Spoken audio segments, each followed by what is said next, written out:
Bueno, uno de los libros que he utilizado en la clase de hoy es el libro de Garrigou-Lagrange, que es un padre dominico. El libro se llama Mother of the Savior. Este autor es un autor muy conocido, muy fiable. Mother of the Savior. Está publicado en Charlotte. Hay una publicación que yo he usado desde el 2012. Anteriormente, o la primera edición de este libro es de 1948, by Herder, en St. Louis. ¿Okay? O sea que es un libro ya antiguo. Pero lo han publicado recientemente, en el 2002. La editorial es TAN, editorial TAN. Se puede conseguir en Amazon. ¿Okay?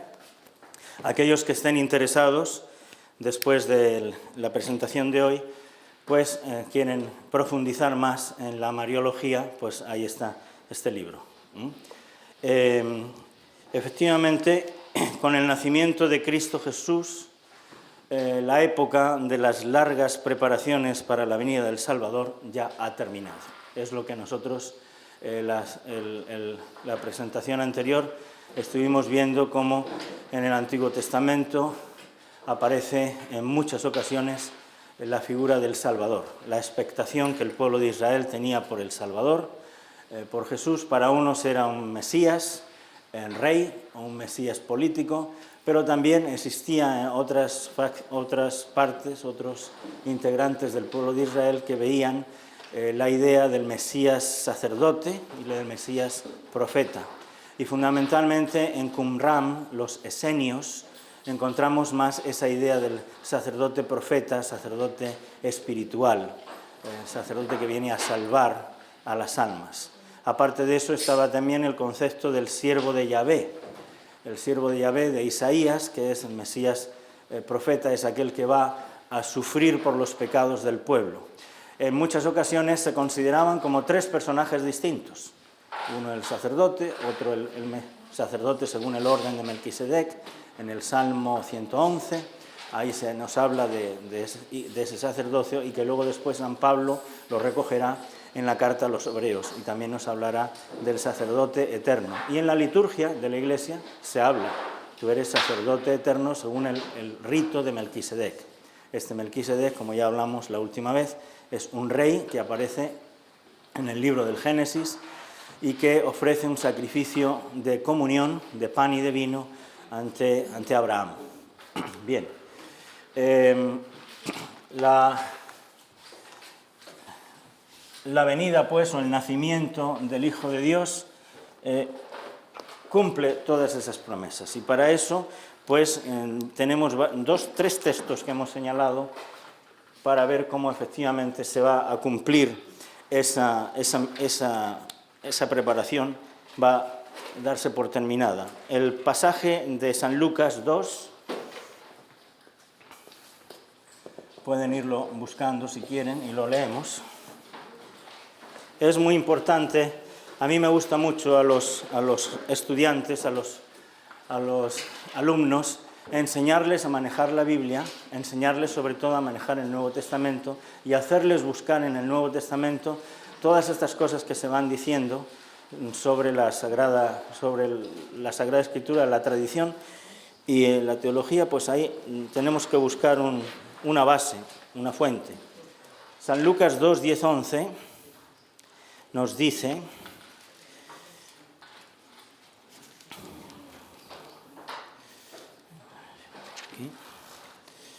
bien, el anuncio. El ángel les dijo a los pastores: no temáis, mirad que vengo a anunciaros una gran alegría, que lo será para todo el pueblo.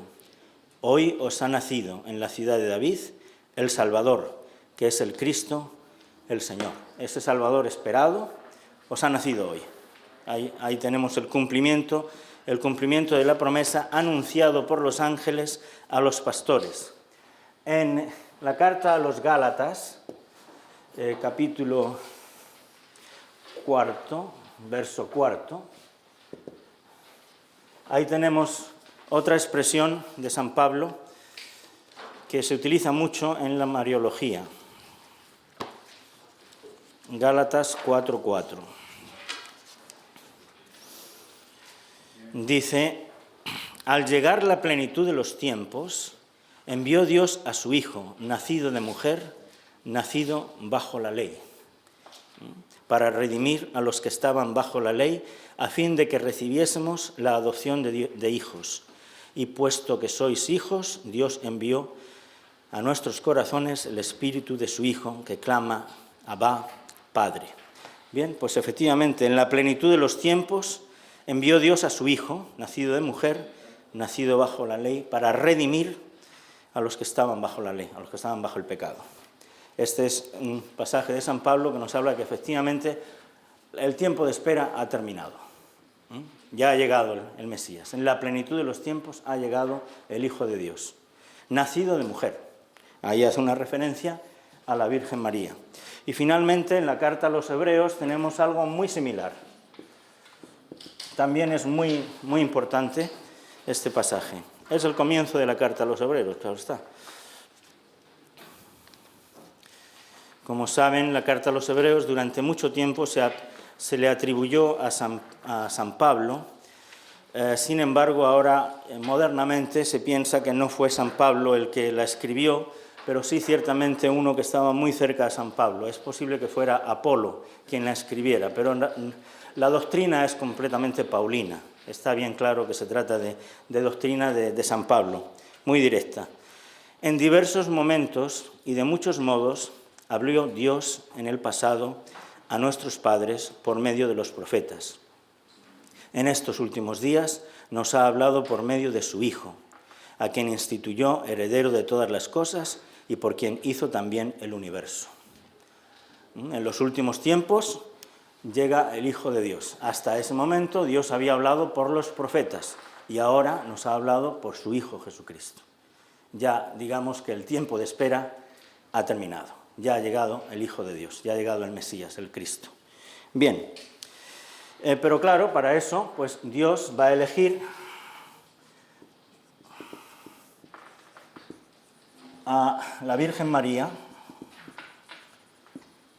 para ser la madre de Jesús, de la madre del Hijo de Dios. Y aquí es donde viene todo el problema bueno, no el problema, sino toda la discusión entre los teólogos sobre la Mariología. Hay en la Mariología por eso se llama Madre del Salvador, Mother of the Savior, ¿okay? Jesús, madre del Salvador.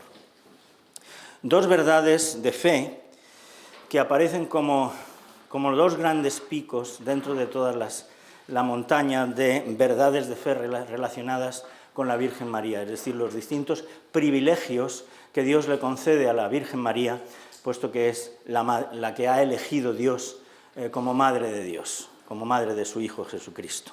Y esos dos privilegios, o esos dos picos, podríamos decir, fundamentales, son la maternidad divina y la plenitud de la gracia. Es decir, la Virgen María es la Madre de Dios y además la Virgen María es la que lleva en sí la plenitud de la gracia, aquello del ángel de salve llena de gracia, el Señor es contigo. Eso es la plenitud de la gracia. ¿Cuál de estos dos, se preguntan los teólogos, cuál de estos dos, podríamos decir, privilegios que Dios le ha dado a la Virgen María es el más importante? O en otras palabras, ¿cuál es el que viene primero? ¿Cuál es el predominante? Históricamente hablando, la gracia, sí.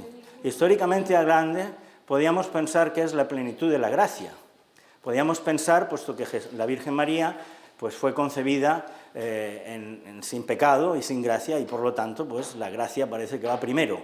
De hecho, pues, históricamente, primero es la concepción inmaculada de la Virgen María y segundo, el nacimiento de Cristo.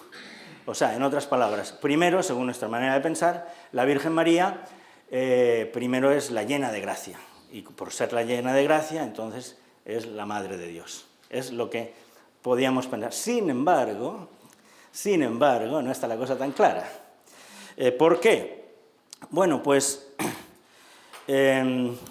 ¿por qué no está la cosa tan clara?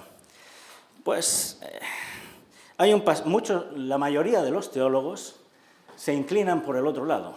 Se inclinan por el lado de que la prerrogativa fundamental, y que es la que condiciona, ¿cuáles de las dos condiciona una a la otra? Es la maternidad divina. Es decir, por ser la Madre de Dios, Dios la preserva de todo pecado.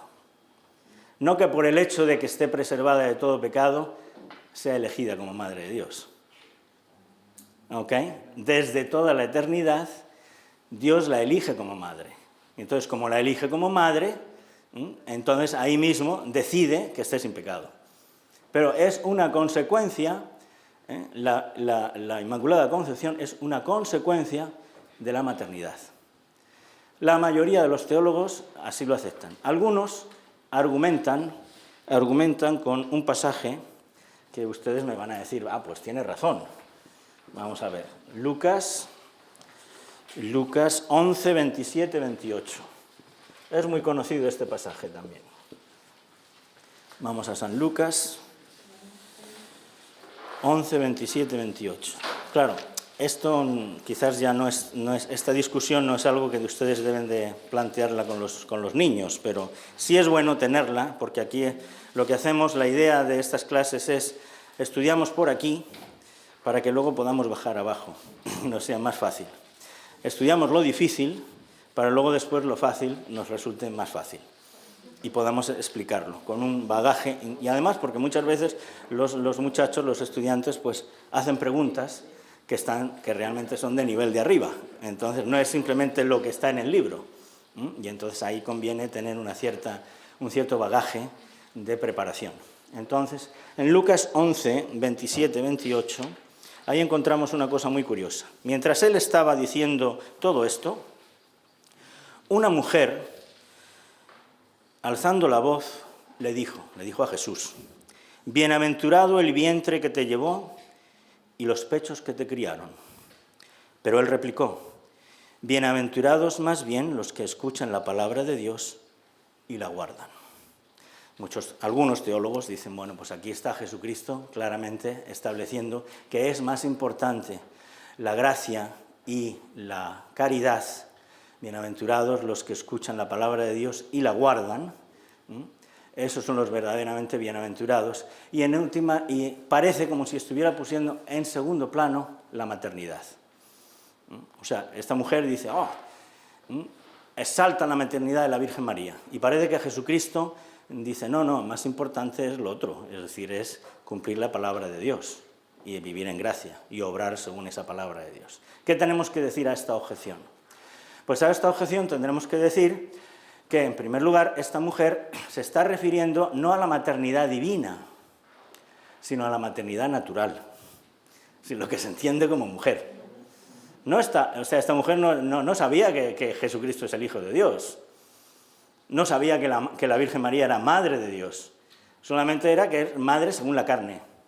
Entonces, claro, ella está elogiando a la Virgen María por la naturaleza humana. Y entonces Jesús le dice, no se trata de eso, se trata de cumplir su palabra y de cumplir su gracia. Y además, precisamente, una de las cosas esenciales de la Virgen María es precisamente eso, el cumplimiento de la palabra de Dios. Fue el fiat es hágase en mí según tu palabra, lo que hizo posible la maternidad divina. Por supuesto, la predestinación, ¿no? Pero es el hágase en mí según tu palabra, es decir, la palabra de Dios. El cumplimiento de la palabra de Dios estaba ahí en la Virgen María, por ser la Madre de Dios.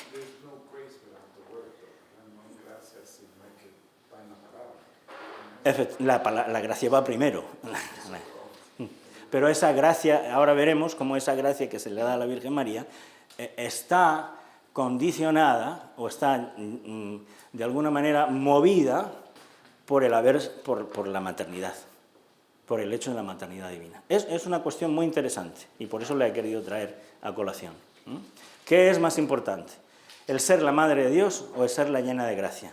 ¿Cuál de estos dos privilegios es el que está subordinado el uno al otro, si es que están subordinados? Y el fiat, aquí precisamente lo que está diciendo Jesucristo es corroborando que efectivamente la Virgen María es la que aceptó la palabra de Dios y la puso por obra en su vida. Lo vemos en... ¿Dónde lo vemos? En Lucas 1,45.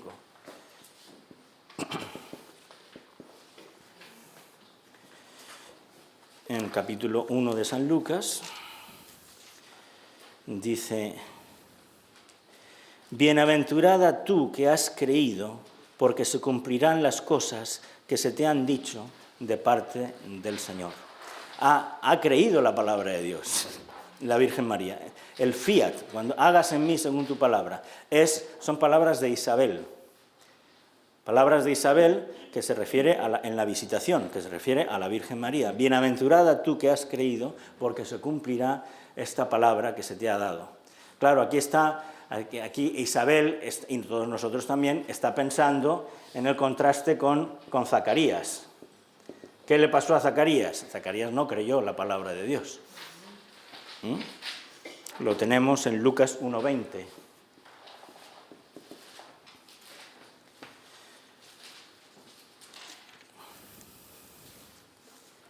Dice: yo soy Gabriel que asisto ante el trono de Dios y he sido enviado para hablarte y darte esta buena nueva. Desde ahora, pues, te quedarás mudo y no podrás hablar hasta el día en que sucedan estas cosas, porque no has creído en mis palabras, que se cumplirán a su tiempo.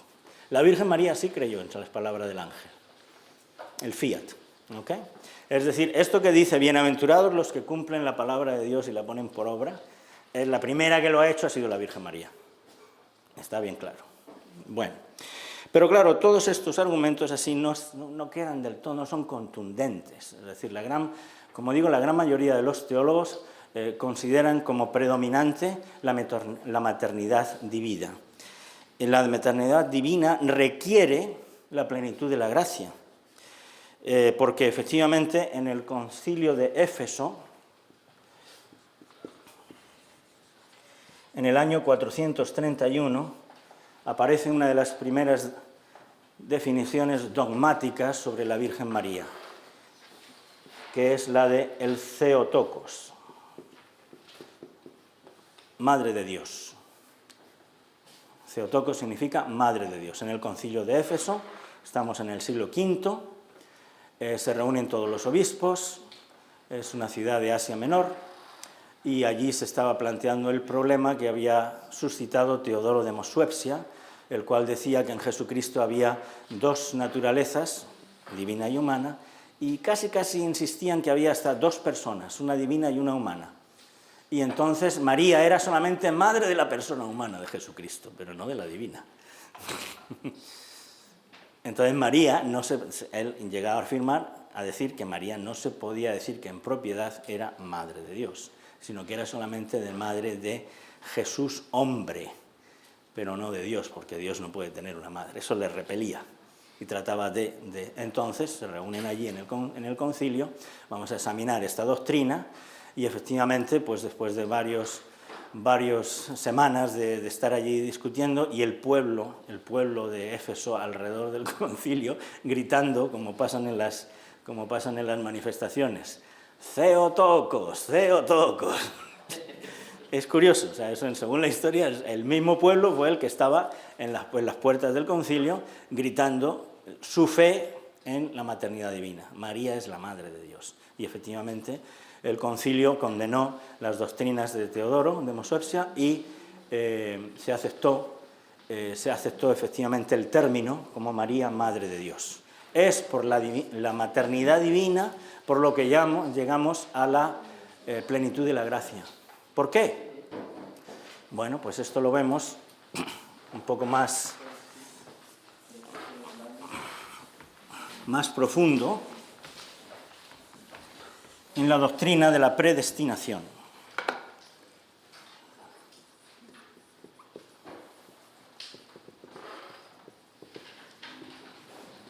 la predestinación de la Virgen María para ser Madre de Dios, desde toda la eternidad, Dios ya había decretado que María iba a ser su madre.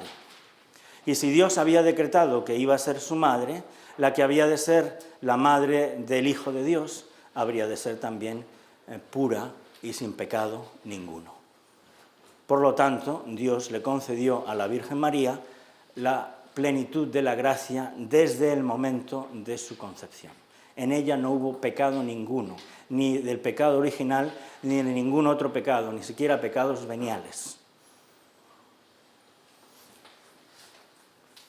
La predestinación de María a ser la Madre de Dios es anterior, en ese sentido, lógicamente, a la predestinación de María a recibir la plenitud de la gracia. Podríamos decir que en la mente de Dios primero viene la elección de María como Madre de Dios y después viene decir, bueno, si ella va a ser la madre de Jesucristo, que es el Hijo de Dios, tiene que ser llena de gracia. O sea que aunque en el tiempo la Virgen María primero es llena de gracia y después es Madre de Dios, en realidad, de verdad, esto es una consecuencia de la elección de la Virgen María como Madre de Dios, de la maternidad divina. En otras palabras, la maternidad divina es superior a la plenitud de la gracia. Es la que en realidad de la maternidad divina es de donde vienen todos los demás privilegios de la Virgen María, son consecuencias de ellos. De la maternidad divina de María viene primero la Inmaculada Concepción, viene la virginidad perpetua, viene también la ascensión a los cielos, viene el ser la madre de la Iglesia y vienen todos los títulos y privilegios que le adjudicamos a la Virgen María, se deben a uno fundamental, el Theotokos, la Madre de Dios, que ella es Madre de Dios. ¿Okay? Pío IX, en la bula Ineffabilis Deus, en el siglo XIX, 1854, declara como dogma de fe que efectivamente la Virgen María es inmaculada. Define la Inmaculada Concepción el 8 de diciembre de 1854 y desde entonces se celebra el 8 de diciembre. Dice que Dios Padre predestina a Jesús por la filiación divina, que es superior a la filiación, a la adopción divina. Nosotros somos hijos de Dios por adopción. Jesucristo es hijo de Dios por naturaleza. Dios nos adopta, nos hace hijos suyos en el bautismo. A Jesucristo no lo adopta. Jesucristo es hijo de Dios, es por naturaleza. Pues dice que cuando conjuga, ¿no?, la idea de Dios de Jesucristo, de predestinar a su Hijo Jesucristo para ser el Salvador del mundo, esa predestinación ya lleva consigo la predestinación de María en un mismo y único decreto. En el mismo y único y eterno decreto del Padre, de Dios Padre, de que su Hijo Jesucristo fuera el Salvador, está también el decreto de la maternidad divina. En otras palabras, que la predestinación de Jesús incluye de Jesucristo como Hijo de Dios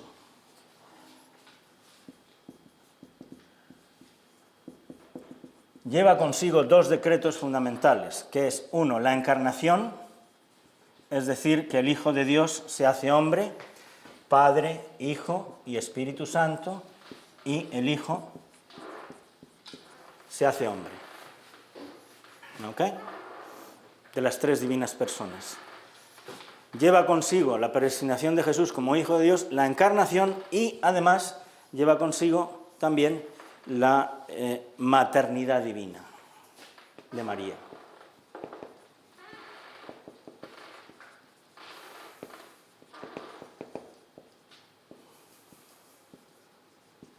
A mí es que me gusta escribirlo en la pizarra porque así se quedan las ideas un poco más fijas, ¿no? Entonces, ese decreto de predestinación que Dios hace, que Dios Padre hace al principio del tiempo, de que cuando le dice a la serpiente, tú le herirás en el tobillo, pero ella te aplastará la cabeza.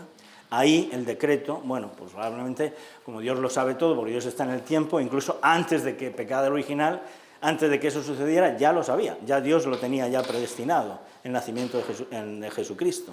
Pues a eso se le llama la encarnación, hacerse carne.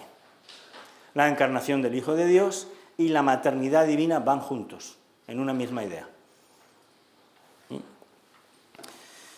Vamos a examinar un poquito, entonces, porque claro, hay un tema aquí muy interesante que se suscitó prácticamente hasta el siglo XII, siglo XIII, nadie puso en duda el tema de la Inmaculada Concepción. Pero a partir del siglo XII y siglo XIII, algunos teólogos empezaron a poner algunas objeciones. Una de las objeciones más curiosas es la que dice lo siguiente: si Jesucristo es el Redentor de todos los hombres, si Jesucristo es nuestro Redentor de todos los hombres, entonces Jesucristo también tuvo que redimir a su madre, a la Virgen María.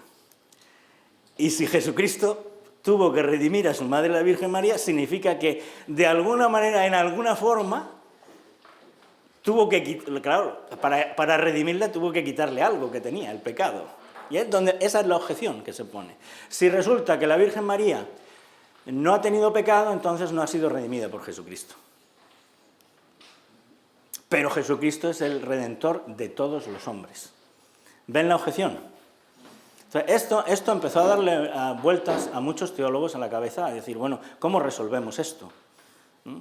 Duns Scoto, que es un fraile franciscano, resolvió esta situación, y de alguna manera vamos a encontrar entre los dominicos y los franciscanos una pequeña lucha teológica sobre el tema. Es incluso Santo Tomás de Aquino, del cual se dice, bueno, en el libro aquí examina también estas posiciones. Y entonces dice que Santo Tomás de Aquino, al principio de sus libros, de sus escritos, acepta claramente la Inmaculada Concepción, que la Virgen María está concebida sin pecado. Pero luego, posiblemente llevado por estas elucubraciones de los teólogos, en unos segundos escritos, parece que no la deja tan clara. Finalmente, al final de su vida, en los últimos escritos de su tercera estancia, no hay más tutía. Acepta con toda claridad la Inmaculada Concepción. Es curioso uno de los argumentos que dice Duns Scoto, que eso ahí se lleva la palma con respecto a los dominicos. El argumento que él pone es el siguiente. Lo que corresponde a ver si soy capaz de explicar este argumento. Lo que le sucede a los padres, la honra o deshonra de los padres, de alguna manera afecta también a los hijos. Entonces, la honra y la deshonra de la Virgen María afectaría también a su Hijo Jesucristo. Por lo tanto, la Virgen María tiene que ser completamente llena de honra y de gracia y de todo, porque si no, si ella hubiera tenido pecado, de alguna manera, aunque luego hubiera sido redimida de ese pecado, es decir, si hubiera sido un segundo en el que hubiera tenido el pecado y luego Jesucristo se lo hubiera quitado, Dios se lo hubiera quitado, aunque hubiera sido un segundo, ya eso pasaría también. Y Jesucristo no puede ser, Jesucristo es santo. Entonces, por la santidad de Jesucristo, también tendría que venir la santidad de la Virgen María. Ese es el primer argumento. El segundo argumento que establece Duns Scoto, muy bueno, me parece a mí, es que redimir, Jesucristo redime a lo grande o sublimemente. De la forma más sublime de redimir es, ¿qué es más sublime? ¿El quitar el pecado o preservar del pecado? ¿Qué es más sublime? ¿Hacer que a una persona que ha pecado se le quite el pecado o hacer que una persona no peque? Que no tenga pecado. Entonces ya Duns Scoto dice, pues ahí es donde está. Es decir, es que a la Virgen María Jesucristo la preservó del pecado. Y esa preservarla del pecado es una manera ya de redimirla. Porque esa redención de Jesucristo es más sublime cuando esa redención te quita el pecado. No que te quite el pecado, sino que no te deja cometer el pecado. O no y cuando la Virgen María iba subiendo, que era una niña, ¿pecaba mientras fue mujer? No tuvo pecado ninguno, nada en absoluto. Creció sin pecado absoluto, nada, ni siquiera un pecado venial, ni siquiera una falta. ¡Qué privilegio! Ese es un privilegio especialísimo que Dios le concedió a la Virgen María. Y bueno, ahí explora varias condiciones sobre incluso explora también el aumento de la gracia en la Virgen María. Es decir, en la Virgen María hubo un aumento de gracia, pues efectivamente lo hubo. Recibió una gracia especial en su concepción, pero también recibió otra gracia especial, por ejemplo, en su nacimiento, en cada obra buena que iba realizando. Ahí van creciendo en gracia, por cada vez que tú haces una obra buena, creces en gracia. Hasta el mismo Jesucristo. Jesucristo dice la Biblia que crecía delante de Dios y de los hombres en gracia y sabiduría. Y si Jesucristo crecía en gracia, pues la Virgen María también crecía en gracia. No es lo mismo la gracia que tenía la Virgen María en su concepción, que en su nacimiento, que por ejemplo en el anuncio del ángel. En el anuncio del ángel, cuando la Virgen María dijo, hágase en mí según tu palabra, ahí, zoom, otro pelotazo de gracia, podríamos decir. Otro aumento de la gracia tremenda. Y no digamos más, por ejemplo, la Virgen María cuando sigue a su hijo y ve que su hijo parece como que no le hace mucho caso, el sufrimiento de una madre cuando ve que su hijo se le va, el sufrimiento de la aceptación del sufrimiento de la muerte de San José, la aceptación, bueno, de ver a su hijo en la cruz o en ver a su hijo dado de latigazos, todo eso supone un aumento de la gracia. Es decir, ahí el padre Garrigou-Lagran explica cómo hay un aumento a lo largo de la vida de la Virgen María de esa gracia que ha recibido, que es la plenitud de la gracia, y que finalmente su culmen lo tiene en la ascensión a los cielos. Ya una vez ya en el cielo, ahí ya no se puede ya más. Es la absoluta plenitud de gracia está ya en el cielo. Pero como digo, es un crecimiento en la gracia. Pues bien, entonces este es un punto muy interesante que Duns Scoto lo presenta en el siglo XII, siglo XIII. Muchos teólogos después pues siguieron más o menos discutiendo, pero prácticamente la gran mayoría de todos siguieron la línea de Duns Scoto y toda la Iglesia Universal, hasta que tuvo lugar el dogma de la Inmaculada Concepción, que vamos a examinarlo brevemente.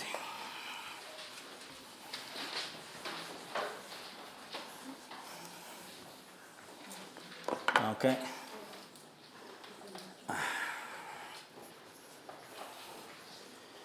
1854. ¿Qué es lo que dice el dogma de la Inmaculada Concepción? Vamos a ver, por aquí tengo tomado del Catecismo de la Iglesia Católica, dice el Papa Pío IX.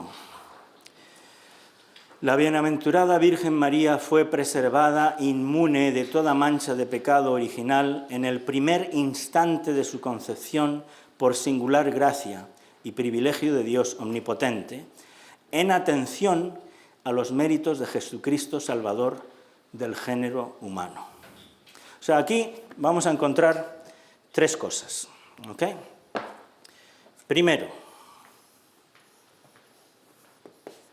en el mismo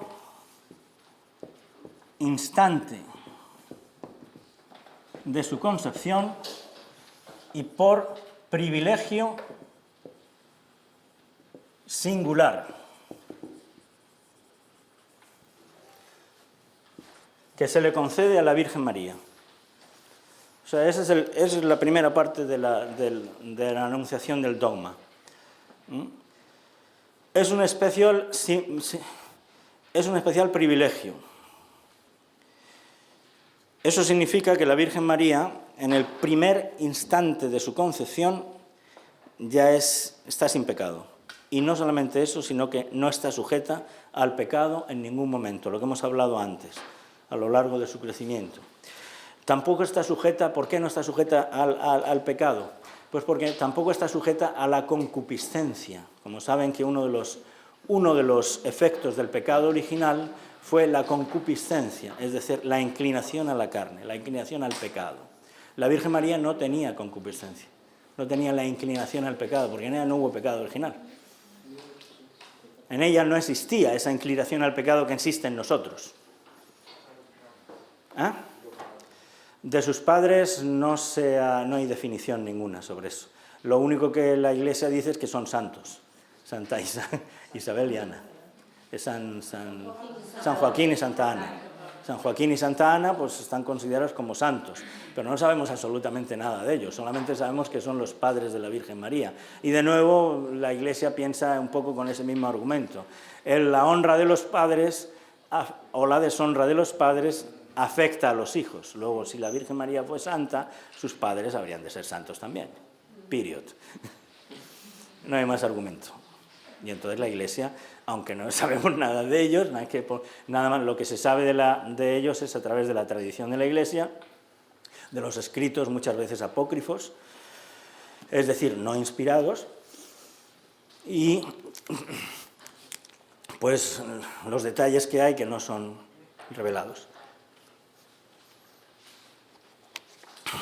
Vamos a ver.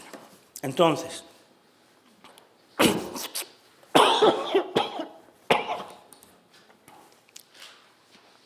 ¿qué pasa con el sufrimiento, el dolor y la muerte? Este es otro problema. Si estás libre de pecado, y una de las consecuencias del pecado fue la concupiscencia fuera. Pero también una de las consecuencias del pecado fue el dolor y la muerte. Darás a luz con dolor a tus hijos. Comerás del pan con el sudor de tu frente. Y además se te pondrá fuera del paraíso y allí pondrá un ángel con una espada flamígera para que el hombre no pueda entrar más al árbol de la vida. Entonces, ¿qué es lo que ocurre? Una de las consecuencias del pecado fue la muerte, el dolor, la enfermedad. La Virgen María padeció el dolor, la enfermedad. Jesucristo padeció la enfermedad y el dolor si no tenían pecado. ¿Cómo respondemos a eso? Y de hecho la muerte. Bueno, pero en primer lugar respondemos diciendo que precisamente tanto Jesús como María lo tuvieron por razón de la naturaleza humana y por nuestra salvación. Al padecer la cruz, al padecer el sufrimiento, lo hace por nuestra salvación. Y porque esos dones no pertenecían a la naturaleza humana. El don de la inmortalidad no era un don propio de la naturaleza humana, era de la naturaleza angélica. La naturaleza humana estaba llamada a ser mortal. Lo que pasa es que Dios le concedió ese don, que perdió con el pecado. ¿Me explico? Al perder ese don con el pecado, pues ya, si Jesucristo se hace hombre, realmente hombre, pues entonces Jesucristo sufre, se cansa, tiene hambre y muere. Y lo mismo con la Virgen María. Aunque los teólogos dudan un poco y hablan sobre la dormición de la Virgen María, pero la gran mayoría de los teólogos también piensan que efectivamente en el momento de su muerte fue asunta a los cielos, para que en ella no hubiese la corrupción. La corrupción del cuerpo no se le dio a la Virgen María porque inmediatamente es asumida al cielo. Entonces, ¿qué es lo que ocurre? Que las consecuencias del pecado fueron, primero, la concupiscencia, que ya no tuvo, y segundo, la pérdida, es decir, las consecuencias del pecado fueron daños en los dones naturales del hombre.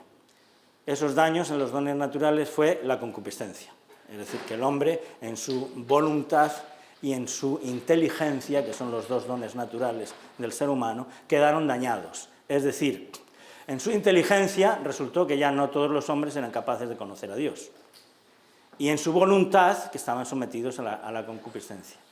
En la Virgen María y en Jesús no se da nada de eso. En la Virgen María, de alguna manera, hay una ciencia infusa. Lo mismo que en Jesucristo.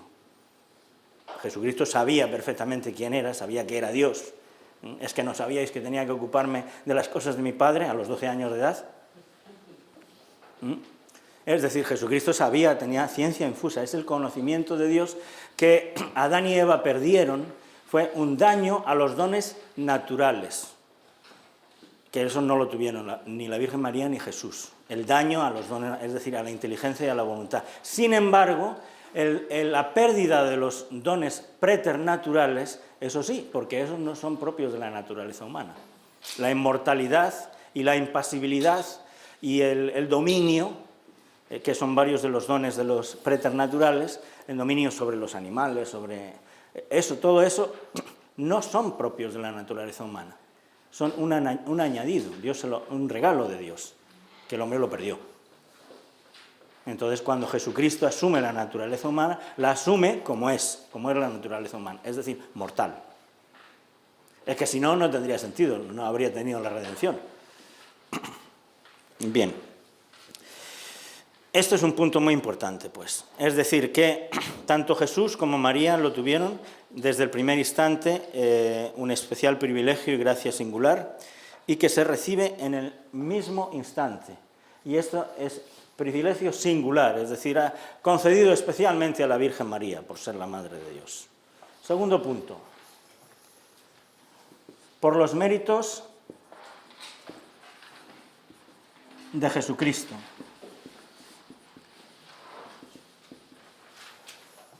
Podríamos decir, a priori, sabiendo Dios que Jesucristo iba a morir por nosotros en la cruz, los méritos obtenidos por Jesucristo en la cruz se le aplican a la Virgen María, a priori. ¿Me explico? Y con eso se resuelve ese problema que se había suscitado en el siglo XII sobre si la Virgen María no había sido redimida o no redimida por Jesucristo. Dios no la liberó por decreto de todo pecado por sí mismo, sino por los méritos de Jesucristo.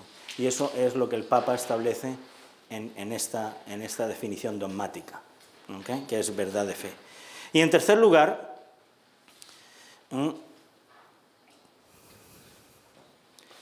la mayoría de los teólogos ya admitían que efectivamente tenía que ser por los méritos de Cristo, de una manera, y sobre todo con el argumento que hemos dicho antes de Duns Scott, de que es preserva del pecado, es una manera de redimir. Preservar del pecado es más sublime que quitar el pecado. En tercer lugar, que este dogma del Papa es como doctrina revelada. Los dogmas de fe de la Iglesia, de los concilios, y en este caso del Papa, que esto repugna a los ortodoxos. Los ortodoxos aceptan los concilios de la Iglesia cuando estos concilios de la Iglesia son todos los obispos de la Iglesia. Lo que pasa es que cuando se separan de la Iglesia católica, entonces ya al separarse ya no se reúnen todos los obispos de la Iglesia, nunca se vuelven a reunir. Por lo tanto, el resto de los concilios de la Iglesia católica ya no los aceptan como dogma de fe. Aceptan los 5 primeros concilios ecuménicos, mientras la Iglesia católica y la Iglesia ortodoxa estaban unidas hasta el año 1053. Pero después del año 1053, cuando se separa la Iglesia ortodoxa y la Iglesia católica, ya, según los ortodoxos, ya no hay más definiciones de fe, y mucho menos del Papa. Pero en el Concilio Vaticano I, ahí se dice que efectivamente el Papa puede hacer una definición dogmática, es decir, cuando habla ex cátedra, él puede definir. ¿Qué significa definir? Definir no significa que establece una verdad antes desconocida. No, no significa eso. Como doctrina revelada, al menos implícitamente, en la Sagrada Escritura o en la tradición. Una definición dogmática lo que dice es que Dios ha revelado esto en la Sagrada Escritura o en la tradición de la Iglesia. Es decir, que es doctrina revelada por Dios. El concilio no nos está diciendo que esta determinada, por ejemplo, cuando habla del Theotokos, la Madre de Dios, no es que la Virgen María fuera Madre de Dios a partir del concilio de Éfeso. La Virgen María está revelado como Madre de Dios en la Biblia, ya, y en la Sagrada Escritura. Entonces, de alguna manera, los concilios lo que hacen es confirmar en la fe. Cuando alguien niega una verdad de la fe, entonces el concilio viene y dice, no, eso que este señor está negando es erróneo, y el que niegue esto es un hereje, está fuera de la Iglesia. Entonces, con estas situaciones, sobre todo en el siglo XIX, se plantean muchas cuestiones contra la Iglesia Católica, muchos ateos y muchos, bueno, no quiero decir protestantes, pero hubo una teología liberal protestante que negó muchos de los conceptos fundamentales del cristianismo. Pero aparte de eso, había mucha gente, muchos filósofos ateos, que negaban una gran parte de los dogmas de la fe, y eso infeccionó también a los propios teólogos católicos. Entonces, ahí es donde la Iglesia dice, un momento, vamos a dejar las cosas claras. Está definido, es decir, lo encontramos en la Sagrada Escritura o lo encontramos en la tradición de la Iglesia, que efectivamente la Virgen María es la Inmaculada Concepción. No es que lo sea a partir de ese momento, sino que efectivamente la Virgen María... Bueno, ¿dónde lo podemos encontrar? El Papa no lo dice. Más o menos lo alude, podríamos decir. No define, esto está aquí, ¿no? Pero sí que ciertamente lo vamos a encontrar en la Sagrada Escritura en dos pasajes. En la Sagrada Escritura va a aparecer en el libro del Génesis 3, pues el clásico, ya lo hemos leído, 3:15, y en San Lucas en el anuncio del ángel. Ahí implícitamente, si no, 38 y 42. Como dice el Papa, es al menos implícitamente. La definición puede ser explícita o implícita. Definición explícita. Jesús es Hijo de Dios. Jesús es Dios. Eso es definición explícita. Jesús es Dios. Definición implícita, o que algo está implícito. Pero Felipe, tanto tiempo conmigo y no me conoces, ¿no te has dado cuenta que el que me ha visto a mí ha visto al Padre? Implícitamente, ¿qué es lo que está diciendo Jesucristo? Que es Hijo de Dios y que es Dios. El que me ha visto a mí, ha visto al... Ahí no está diciendo, yo soy Dios, yo soy Hijo de Dios. En algunos casos, los fariseos y los escribas le dicen a Jesucristo, ¿por cuál de las obras de mi Padre, le dice Jesús, por cuál de las obras de mi Padre me apedreáis? ¿O queréis apedrearme? Y ellos responden, no te apedreamos por las obras que has hecho, te apedreamos porque siendo hombre te haces igual a Dios. O sea, ellos lo entendieron perfectamente. Los contemporáneos de Jesucristo entendieron perfectamente que Jesucristo se hacía igual a Dios. Y por eso lo quisieron crucificar, por blasfemo. Por blasfemo. Eso no lo podían entender. Entonces, en Lucas 1:38, ahí se dice, dijo entonces María, he aquí la esclava del Señor, hágase en mí según tu palabra. Y en el 42, y exclamando en voz alta, dijo, bendita tú entre las mujeres y bendito es el fruto de tu vientre. Está bendecida la Virgen María. Pues de alguna manera está implícito ahí ya la Inmaculada Concepción.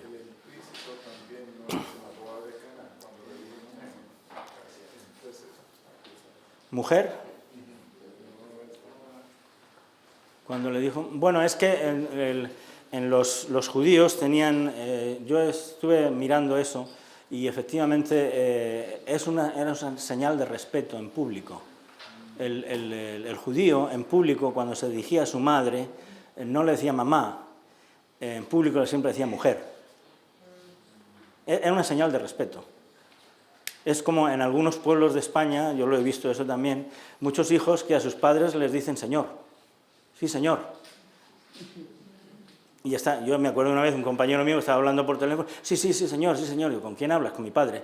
¿Cómo? Es una señal de respeto. O sea, Jesucristo en público a su madre nunca le dice madre, le dice mujer. ¿Por qué? Porque esa era la costumbre. No hay ninguna otra así. Bien. ¿Qué más? Como doctrina pues revelada, en la revelación podíamos encontrar, probablemente hay muchos más textos, o sea, lo que quiero decir es que el Papa no se pone a detallar, pero sí dice que está implícito, está ahí, ya que los teólogos se calienten la cabeza y lo busquen. Pero él quiere dejar bien claro, primero, en el mismo instante; segundo, especial privilegio; tercero, por los méritos de Cristo; cuarto, que está en la Sagrada Escritura o en la tradición de la Iglesia. ¿En dónde está en la tradición de la Iglesia? Pues podemos buscar, en la tradición de la Iglesia hay muchos pasajes. Los santos padres de la Iglesia, pues ahí les he puesto varios. He puesto a San Justino, San Ireneo y Tertuliano. Todos ellos hablan en sus escritos comparando a la Virgen María como la nueva Eva. Entonces, así como Eva llevó el pecado, María no lo lleva, en modo alguno. Eva trajo el pecado, María nos libra del pecado. Y entonces la comparan, esa comparación, eso lo encontramos en muchos textos de los santos padres de los primeros tiempos. También lo encontramos en los santos padres, también lo encontramos en San Efrén, precisamente mañana es San Efrén. La fiesta de San Efrén, era diácono y uno de los primeros doctores de la Iglesia, el cual también, pues, en sus escritos habla de: en Jesús no hay falta alguna, en su madre no hay mancha ninguna. O sea, compara, lo que hace comparar es el hecho de que Jesucristo no tiene pecado ninguno, tampoco la Virgen María, su madre, tuvo pecado ninguno. Entonces, eso ya, como digo, en escritos muy antiguos de la Iglesia. San Ambrosio de Milán también habla en algunos de sus escritos sobre San Ambrosio, defendiendo la Inmaculada Concepción. Es decir, que la Virgen no tiene mancha ni pecado ninguno. Prácticamente era una verdad aceptada por todos los santos padres de la Iglesia. San Agustín, por supuesto, discípulo, fue bautizado por San Ambrosio. Y aquí, pues, un dato muy interesante es que la fiesta de la Inmaculada Concepción se viene celebrando en la Iglesia Ortodoxa desde el siglo VII.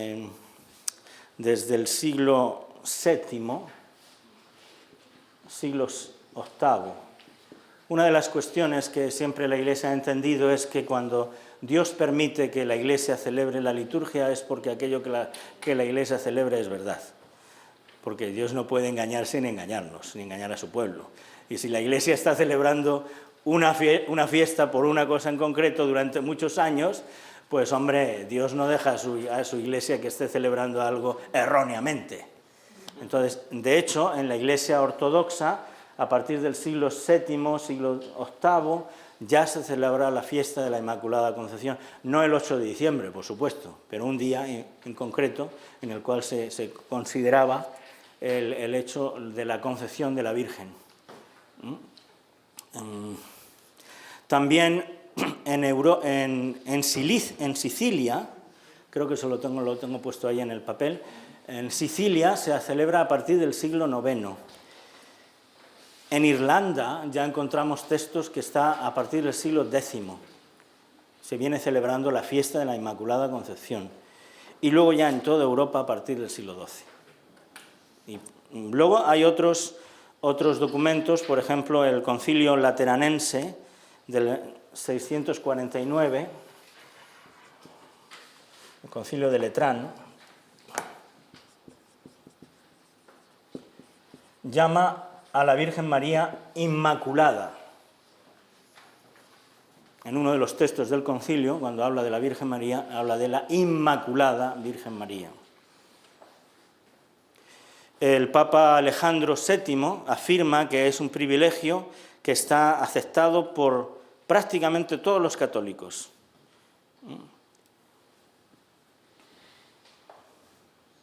Aunque no del todo difundido, pero aceptado por toda la Iglesia Católica.